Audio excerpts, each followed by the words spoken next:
Having crossed over the emotional abyss, we're ready to start talking about acceptance and coping. What does that mean? And what does it mean to have acceptance?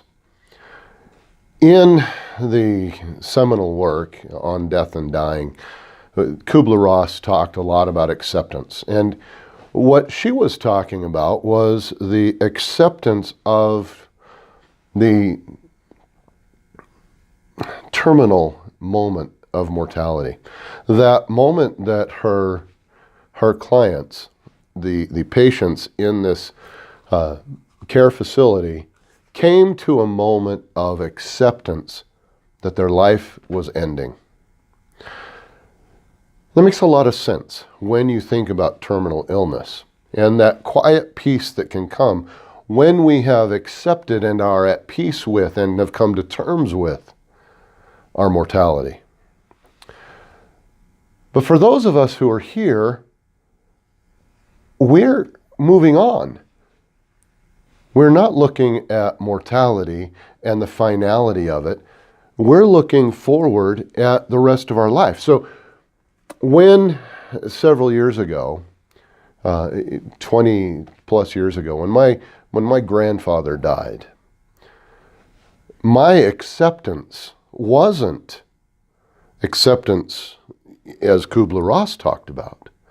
My acceptance now was the acceptance of my life moving forward without him as part of my life.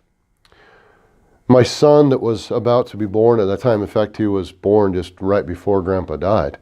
We were going to name him after my grandfather. And I guess it was a way for me to bargain, if you will, or to cope with the loss of my grandfather, to name my son after him so that he carried on in my life. But what we're looking at when we start talking about coping and acceptance are the changes in our life, the transition into forward-looking and not back-looking. Protest, shock, denial, bargaining are all experiences of backward-looking. We're still looking at the life before the loss. We're looking at the loss itself and how it's impacting us and our moment in immediacy. Acceptance and coping are forward-looking. It's now looking long-term at what life is going to be as we move forward in our new life, and acceptance of that new life. For me, in that moment, it was the acceptance that the time that I had with my grandfather was now a memory. Acceptance that we weren't going to be making any more memories, and that my son wouldn't know his grandfather, his namesake, and becoming okay with that. And finding ways to bring him into my life and into my son's life. Coping is the process of finding emotional safety as we look forward into our new life.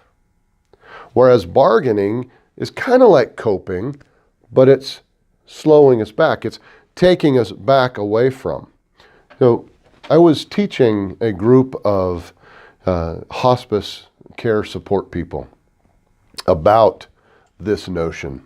And I heard a lady start talking about how she loved coming and how important it was for her to go out and to be with these families in their time of loss. And I was really keyed in because I wanted to hear what she was saying. A lot of times as a form of bargaining, people become very, very engaged in the loss or in activities about the loss. Mothers Against Drunk Drivers is a case of that. Because of the loss of the daughter, the woman who created Mothers Against Drunk Drivers, it bargained that if I create this organization, no other child will have to die at the hands of a drunk driver. That's coping, or excuse me, bargaining,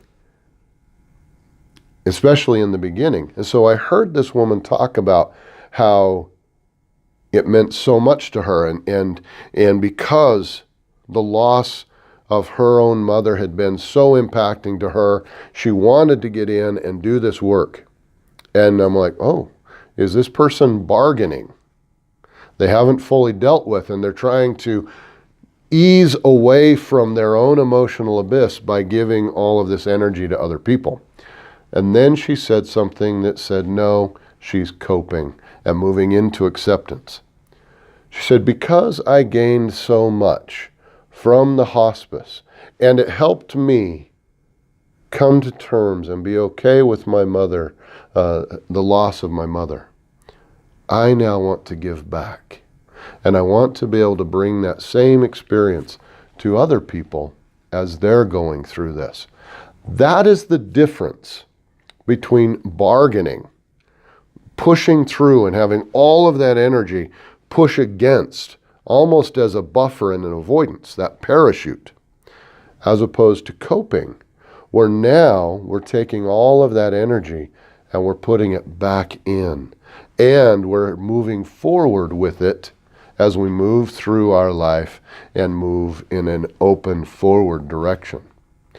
That's the difference. And you can tell where you're at based on, is it pulling away or am I moving forward? Am I okay with the emotional abyss? Have I accepted the loss? And what I'm doing right now is actually helping me move forward into the life that's coming. Coping and acceptance and bargaining are like a teeter-totter with each other, and the fulcrum in the center is the emotion. As we come to terms with the emotion and we cross over, we're able to release the fear and the avoidance and all of the withdrawal that comes with bargaining. And we move over into a place of acceptance and coping. Now, if it takes you a while to get there, that's okay. There's no timeline. Your boss may think that there's a timeline and 2-3 weeks is plenty. The support people that have been around you may wonder why you're still having a difficult time, because they've moved on, but they're not in it. They're not experiencing it as you are. They didn't have to cross over their emotional abyss as you are. Or maybe they had to a little bit, because watching you grieve is part of their loss as well. So if part of you is still bargaining pieces and parts of the loss, and some of you have already, some parts of you have already moved over and are coping, that's very normal. And that's very typical of what's going on. But coming to a place of acceptance is also part of accepting the fact that I'm still in denial a little bit. I'm still in shock. And maybe I'm still bargaining, but I'm okay with that. I don't have to fight it. And I don't have to be where you expect me to be right now. I don't have to be all right. And as you cross over the abyss, you're going to become more and more all right. After my grandfather died, it took about 3 years for my grandmother, to finally begin to do the things in life that she used to do before. And it took a very patient sister of hers, my great aunt, to stay with her and stay by her side, and then finally got her to come out and got her to go around and get out of the house.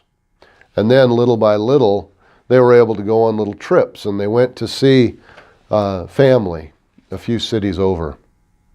And then eventually, my aunt actually came and said, we're going on a cruise. I've bought it, and we're going to go.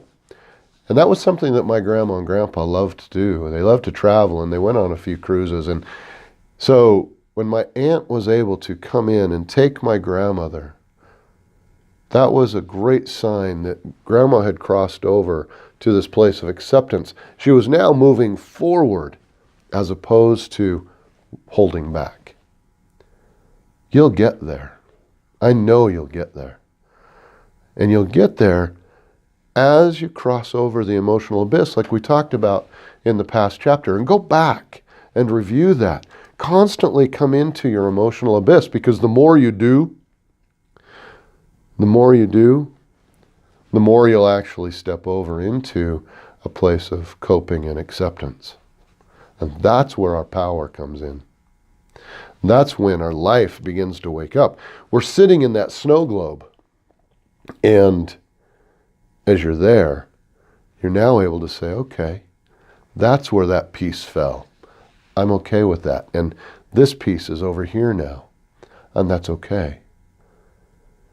That is how we accept our new life after loss. And what I'll talk about in the next chapter is our life with loss. Make sure that you do the exercises. Take a look at, is it bargaining or is it acceptance? And where are you? And how are you moving? The more times you look at it, just like when you snorkel, the better off you're going to be, the deeper you're going to be able to go. And make sure that you get into the group and bring up the concepts and ask your questions so that we can all work together and help each other move through the pathway through grief.